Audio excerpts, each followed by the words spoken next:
John merry Vianney हो धाकटलो भुरगो आसलेलो फ्रांसाचो.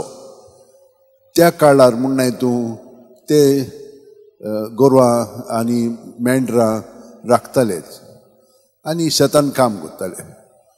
म्हणटच हो ते भाशेन मेंढरां राखतालो आनी थंयसर आसलेलो. पूण दिवसपणी तांचो पादवीकार तेन्ना तांकां मेळोंक आयलो तेन्ना आनीन म्हाका पाद्री जावंक जाय म्हणून सांगलें ताका.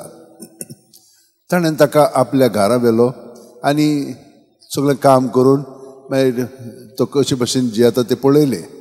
ताका खरेपणी पाद्री जावपाचें आसलेलें. पूण तो मातसो जाणटो आसलेलो.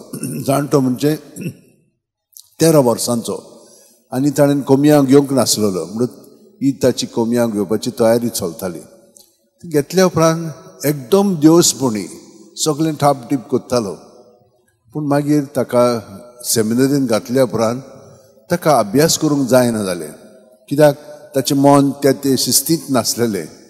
पूण तो खूब थंयसर आसतालो पूण जायनासलें ताका.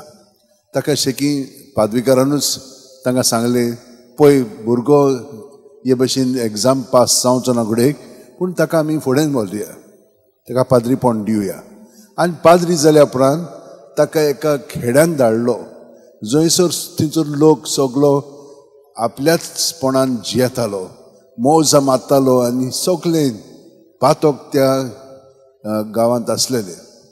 ताका थंय धाडल्या उपरांत ताणें कितें केलें, हें सगळें म्हजे कडेन कांयच जावपाक ना. दिमेर तो सगळो वेळ सारूंक लागलो, मागूंक लागलो ह्या लोकां पासत. आनी जे कोण पळय गरजेवंत आसा, दुयेंत आसा, तांकां तो वचोन पावंक लागलो. पूण ताचो हात लागलो की ना ती बरी जाताली. ती ताची कुमसाराक गेली की ना ती पोत्तून आपलें जिवीत नवसरून जिवंक लागताली. अशें जावंक लागलें.